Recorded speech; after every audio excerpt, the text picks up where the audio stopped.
안녕하십니까, 조윤기 목사입니다. 창세기 통독 길잡이 네 번째 시간, 오늘은 창세기 37장에서 50장까지를 함께 살펴보겠습니다. 먼저 37장입니다. 창세기에서 요셉의 분량은 무려 14장이나 되죠. 많은 사람들이 요셉을 어려움을 극복한 한 인간의 성공기로 봅니다. 그러나 요셉의 일대기는 한 인간의 성공 이야기가 아닙니다. 성경이 궁극적으로 나타내려고 하는 것은 아브라함 언약이 요셉을 통해 성취되는 과정입니다. 요셉으로 말미암아 아브라함의 후손은 애굽에 정착하고 거기서 큰 민족을 이룹니다. 그리고 큰 민족을 이룬 이스라엘은 마침내 출애굽하여 가나안을 정복하지요.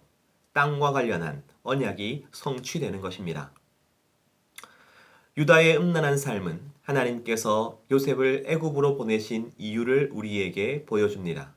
당시 가나안은 매우 음란한 곳이었기에 아브라함의 후손들이 계속 가나안에 머물 경우 그곳의 타락한 문화에 물들 가능성이 높았습니다. 이것은 거룩하고 정의로운 나라를 만들고자 하시는 하나님의 계획에 심각하게 방해가 되는 일이었지요.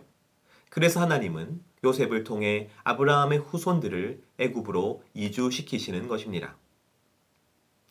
여호와의 이름이 여러 차례 강조됩니다. 요셉이 형통한 근거가 여호와 하나님께서 베푸신 은혜임을 강조하기 위해서입니다. 특히 보디발은 요셉을 선대한 결과로 복을 받는데 이것은 아브라함 언약의 성취를 보여줍니다. 초목이 무성한 애굽의 고센 땅을 중심으로 장정만 60만에 이르는 거대한 민족으로 성장할 수 있었던 것도 요셉 때문입니다. 요셉의 고난은 하나님의 뜻을 이루는 도구였습니다. 이처럼 이유 없는 고난은 없습니다.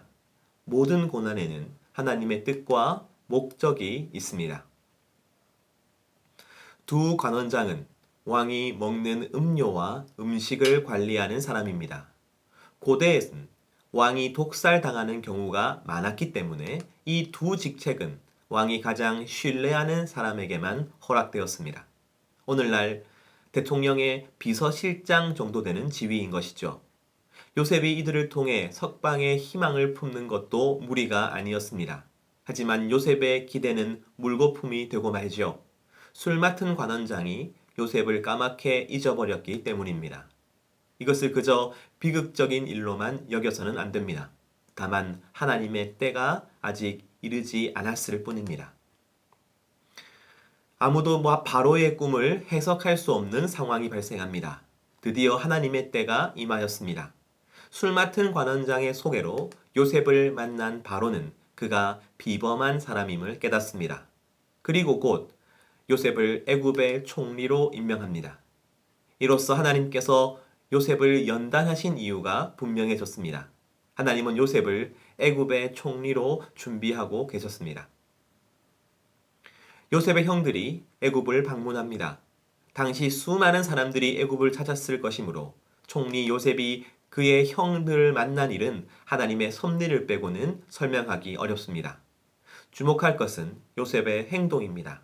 왜 그는 시므온을 인질로 남겨두었을까요?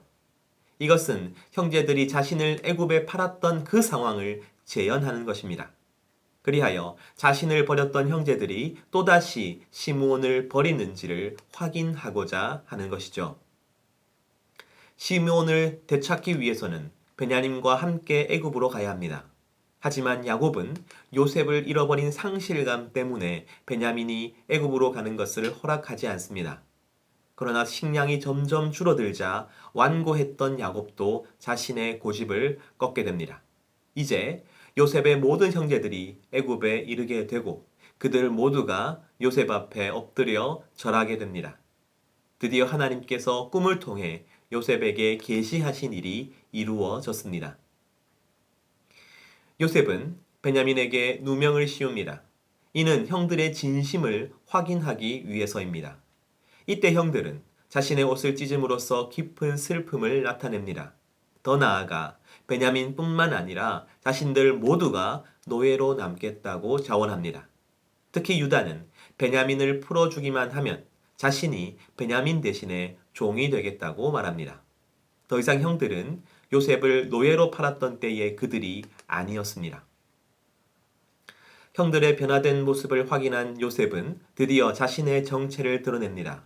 그리고 자신이 종으로 팔린 것은 하나님의 섭리였으므로 과거의 사건과 관련해 너무 유념치 말라고 말합니다. 요셉이 형들을 용서할 수 있었던 것은 하나님의 섭리를 믿었기 때문입니다.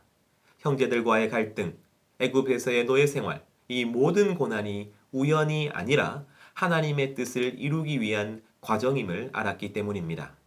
특히 요셉은 자신이 아브라함 언약, 큰 민족과 관련한 언약의 성취를 위해 사용되고 있음을 알았습니다. 이제 야곱의 모든 가족이 애굽으로 떠나게 됩니다. 그런데 이 사건을 요셉이 주도한 것으로 생각해서는 안 됩니다. 요셉은 하나님의 도구일 뿐이죠. 아브라함 후손의 애굽 이주는 이미 오래전에 하나님께서 계획하신 일입니다. 요셉에게 일어난 모든 일은 그 하나님의 계획이 이루어지는 과정이었습니다.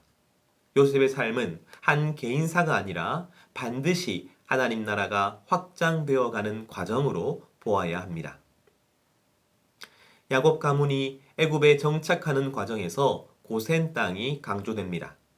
고센 지역은 목축에 적합했는데 애굽인들은 목축을 가증스럽게 여겼으므로 고센은 애굽인 거주지와 문화적으로 구별되었습니다. 이로써 아브라함의 후손들은 애굽의 종교에 물들지 않고 언약 백성으로의 정체성을 지키게 됩니다. 야곱의 축복은 에브라임에게 초점이 맞춰져 있습니다. 실제로 에브라임은 12지파 가운데 가장 영향력이 있는 지파로 성장합니다. 에브라임은 여호수아가 속한 지파로서 가나안 전복 전쟁의 주도적인 역할을 감당했습니다. 그들이 차지한 땅은 이스라엘에서 가장 비옥했으며 북이스라엘의 첫 번째 왕 여로보암도 에브라임 지파 출신입니다. 그래서 에브라임은 이스라엘과 동의어로 사용되기도 했습니다. 이제 야곱은 12아들 모두를 축복합니다. 야곱의 축복이 문자적으로 성취된 경우가 많다는 점에서 그의 축복은 예언적 성격을 가집니다. 그런데 야곱의 축복에 시적인 언어가 많이 사용되고 언어 유희가 다수 포함되어 있다는 점에서 모든 구절을 문자적으로 해석해서는 안 됩니다. 야곱의 축복에서 가장 핵심적인 인물은 유다입니다.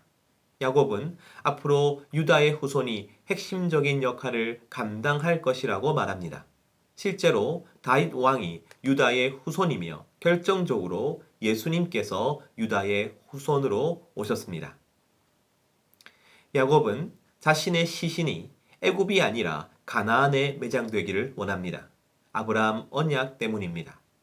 야곱은 아브라함 언약에 근거하여 앞으로의 하나님의 구원 역사가 애굽이 아니라 가나안에서 펼쳐질 것을 믿었습니다.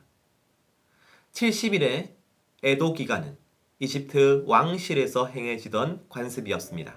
당시 요셉이 왕족의 버금가는 존경을 받았음을 알 수 있는 것이죠. 이것으로 창세기 통독 길잡이를 마치겠습니다. 여러분 수고 많으셨습니다.